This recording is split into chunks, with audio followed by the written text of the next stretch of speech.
Welcome to the Epic Company Culture Podcast, where your host, Josh Sweeney, will give you, the business leaders, HR professionals, and company culture aficionados, the knowledge you need to take your company culture to the next level. Hello, my name is Josh Sweeney, and welcome to the Epic Company Culture Podcast. Before I get started, I would like to thank Prototype Prime for this amazing podcasting space. Today, we are joined by Brad Banyas of OMI. Brad, thanks for coming out. And Josh, thanks for having us. Excited to be here. Yeah, we're excited to have you. Tell us about yourself and about OMI. Well, that could be a long story, but we'll keep that short. So I'm a local guy here from Atlanta, Sandy Springs. I started OMI in 1999. We started in the SaaS business for banks and credit unions and had some really kind of document management type platforms. And then so we've kind of evolved into a CRM consulting and actually product-based company where we have some of our own like marketing automation platforms, some new gifting platforms. So been around about 20 years, starting in January, and that's kind of a brief overview. Yeah, I found that exciting since my last company was a CRM consulting firm, and we did a lot of the same things, and that you see in the market, like this opportunity to not only do the consulting on the CRM, but to build your own IP that stacks on top of that. Correct. How's that been for you? It's actually good because it gives you a little differentiator from being just a pure professional services company. As you know, that's kind of tough. You want those annuity revenue streams.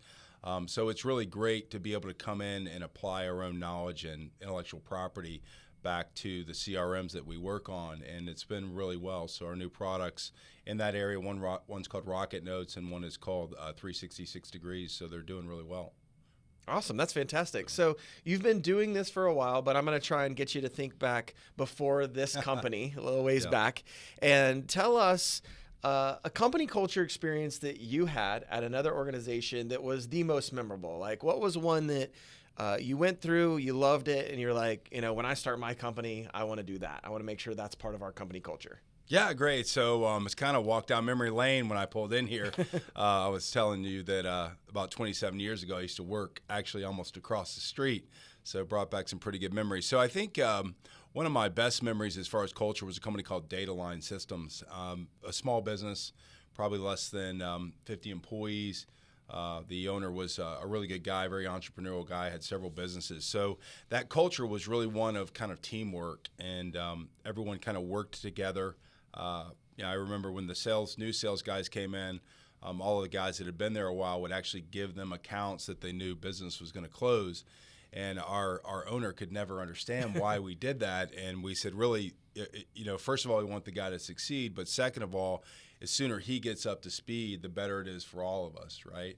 And so that culture kind of was like that, where it's to help each other no matter what. It's kind of not one for all, but all for one kind of mentality. And I really enjoyed that about that experience. So I kind of tried to model some of that with OMI and the works that we're doing. Yeah, that's a great idea to help them get started as new salespeople. I feel like that's been a theme for a few people I've talked to on the podcast. So I think it was Chris Smith from Praxis Technology Escrow we interviewed during a few sessions ago, and he mentioned it's all about getting the salesperson that first win. And if they can get the first win, it goes really well. But if they go a long time being a new salesperson, they don't get that first win, that's normally where he sees their productivity start to drop off, and they get a little more disheveled in that experience. So. Yeah, and it's a better experience. I mean, it's kind of telling, hey, we're with you, right? It's better than we all need to prove ourselves in life. But one thing is, I mean, getting that first sale, sometimes if you could just get that to someone, it boosts their confidence. The team's happy for them. So we had a lot of success with that model, and we continue that kind of today at OMI as well. So yeah, that's a great technique. Yeah. So as far as, since we're still kind of looking back through some of your experiences, and I like to tell everybody, you don't have to name any names. You want the worst now? What's the worst? Yeah, what's the worst one? The one that you said, I'm going to make sure not to do that. Well, it's been a long time, because before OMI, I had a business that we started as well. So it's been a long time since I actually worked in an environment that I didn't have a little bit of control over the culture. But so I worked in a call center as a young man, and I've heard many stories start from this point, I think. I won't mention who it is, because we may want to get business from them one day. But the reality of it is, so what would happen is when the lines would go down, they'd have fiber cuts. There's maybe 100 of us in this call center. And these quackers, these like things that start quacking, like when it would go from one call holding to 1,000 call. And it was something out of Clockwork Orange. I mean, it really was. I told them when I left, you guys should be like, I don't know, like maybe put in jail or sued or something, because this is the most bizarre thing. But that environment of that loud noise and beeping and quacking going off just really was kind of like a weird psychological behavioral experience, but it made everybody nervous. So I didn't last long there because I really didn't care about the quackers and was not going to not going to raise my stress level. So I didn't last very long there. But that was the worst experience. So they were trying to use almost kind of fear and some very odd things to drive behavior to pick the phone up quicker. You can't talk to 10 people at one time regardless, so it was weird. That's my worst experience. So I'm assuming you don't have quackers in your organization when the case backlog gets too far then. No, that's a good idea, but no, we don't do that. So it really, that's a different environment. It's a high stress, high volume, but still at the same time, I loved the lady I worked for. She was a great woman, very nice person. But I told her, something's really wrong with this. I know in my past experience doing CRM consulting, I mean, we ran into certain environments where we're like, do you think that's happening for a reason? Like you're churning through salespeople or you're churning through people that have to make 200 calls a day and you're wondering why. And I'm like, it may be working for you. I'm not really sure. Probably not. Probably not. Probably not. If you check their turnover, it's probably pretty high. It's a little high, and there's cost to turnover for sure. So, in your current organization, what is the one thing you love most about your company culture and what you've built? I would say kind of extending on that, I know it's cliche, but the teamwork kind of, there's a lot of people that have been with us a long time at our company, and some came from other businesses that we worked with in the past. So it's almost kind of that team, family, it's not about necessarily the individual. It's about the individual when it needs to be about the individual, right? When someone's maybe got issues or need help, family, other things outside work, then it's more focused on the individual.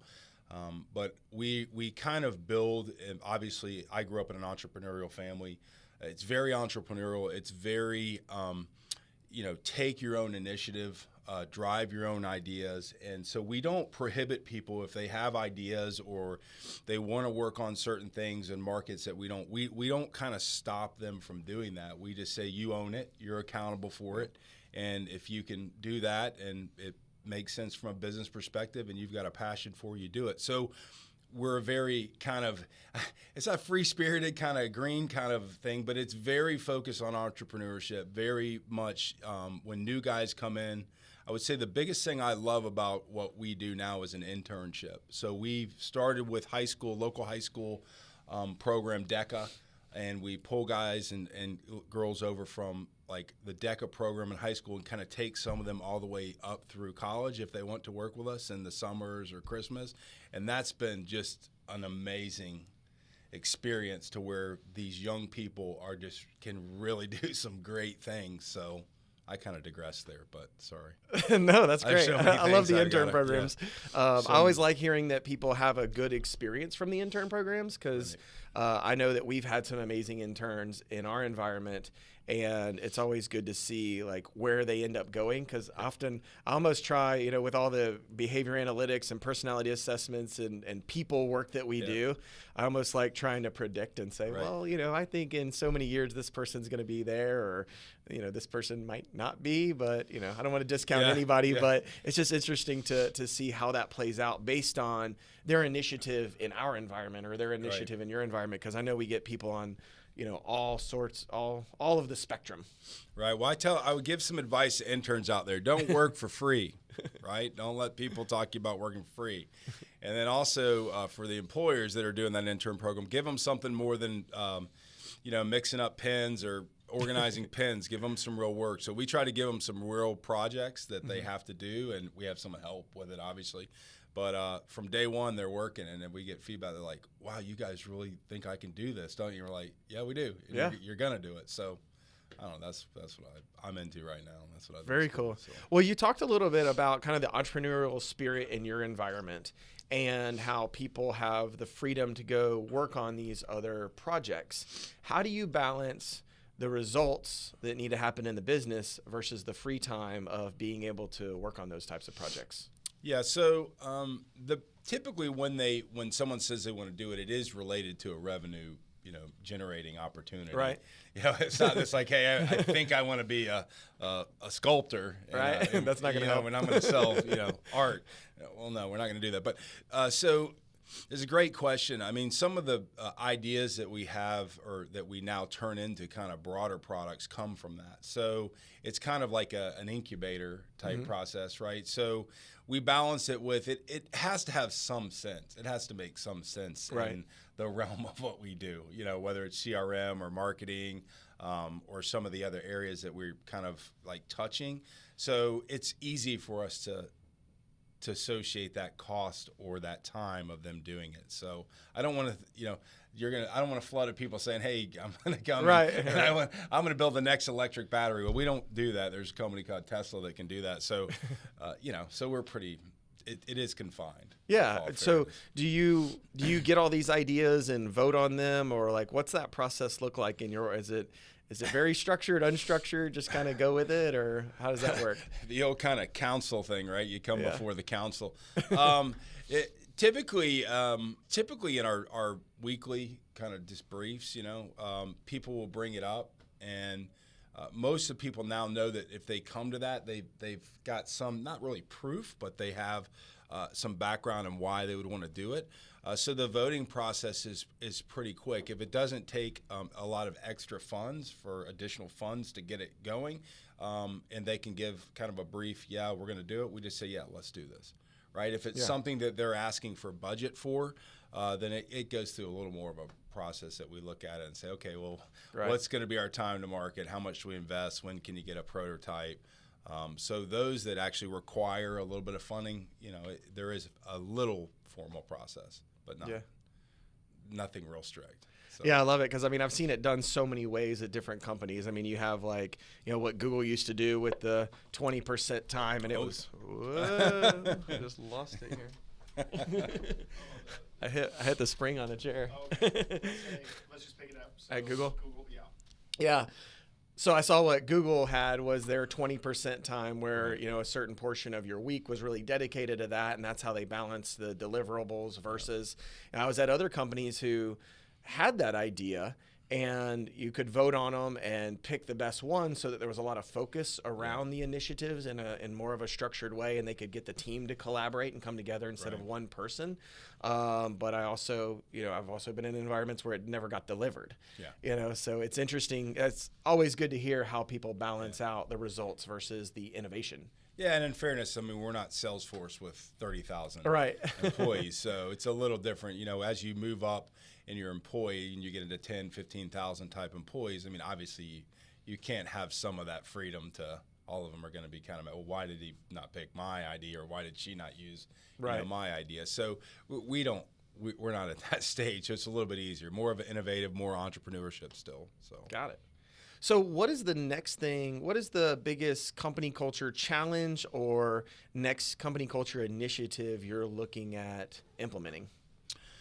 From a challenge perspective, I'd say, just training and keeping people trained on latest technologies. We do a lot of consulting around CRM, Salesforce, Microsoft Dynamics, so different platforms. Keeping everybody certified and general training just on the platforms themselves is always a challenge because you've got to work, and it's not like going to college and pure academic, so you've got to work while you're doing that. Those things are always kind of a challenge for us. Then more kind of just general business. Like we've got a program where we're trying to get in place just general business topics, how to be better at finance, how to be, things that are kind of that you can use in life that aren't necessarily focused just directly to our business. Those are always a challenge for us, just because the time, the execution. So that's a challenge. As far as what we're doing next with that, we do have kind of a structured program where you can get training, and the vendors are really good. Like the Salesforces of the world have their own trailheads and certification programs. So we leverage some of those type programs that are available for more business-related technology. But we are having plans to do some of our own like personal things. So yeah, very cool. I know you mentioned.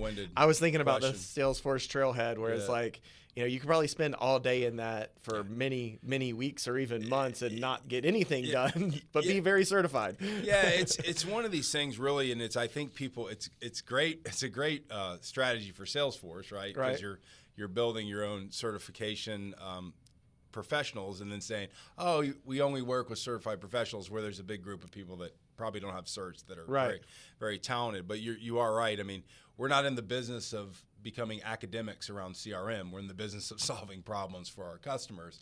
So there's a fine line between how much time you need to be getting training and certifications and then actual real world experience. So, and all the other work that has to happen. Yeah, exactly. Yeah, definitely. Well, is there anything else about company culture or new initiatives that you'd like to share? Any experiences that really stick out in your mind? What I find is really interesting from our culture is we have, a lot of people that have come from like large businesses, right? KPMGs and big companies. And then we have people that, have been more small business, entrepreneurial. It's really interesting to see that those two cultures of where people came from different cultures when they first get together. But what's interesting is the entrepreneurial side always wins out in our people. And I don't know if that's because of what we've picked or who we've hired, but they're always like, God, this is the greatest thing I've ever done. I should have done this 20 years ago. Yeah. Right. So from a cultural perspective, it's very open, very entrepreneurial, very self-driven, but you have to be accountable. There's a lot more accountability. You're held accountable because we don't have 35,000 employees. So. Yeah, I know I've worked for companies on both ends of the spectrum, and I feel that all the smaller businesses was much more fast-paced, a lot more accountability. It's a whole different environment, it's a whole different ballgame. Yeah. Some people enjoy it, and some people don't. Well, I would just say I've been in larger companies from a cultural perspective, and anyone out there that's kind of a manager in a 15,000 employee business is sometimes having too much stringent reporting, stringent kind of activities is really not good for the morale of the team. And I've seen big company culture just crush really good people that were actually very productive, but when put under the process, they couldn't spread their wings and fly. So we like to let them fly. If they come back, they come back. Yeah. If they don't, they don't. So. Awesome. Well, it's been amazing having you on the podcast. I've learned a lot of new information that we can definitely take away, and hopefully our listeners have too. Great. Well, thank you guys for having me. I enjoyed it, and we look forward to speaking again. Yeah. Thanks. Thank you for joining us. This has been an interview with Brad Banyas of OMI, and thank you for listening to the Epic Company Culture Podcast. Thank you for tuning in to today's episode of the Epic Company Culture Podcast with Josh Sweeney. If you enjoyed this content, please subscribe on iTunes, SoundCloud, or Stitcher. For additional content and transcripts, visit epicculture.co. If you have questions or topics you would like us to address or expand on, tweet us at epicculture1 or email at podcast@epicculture.co.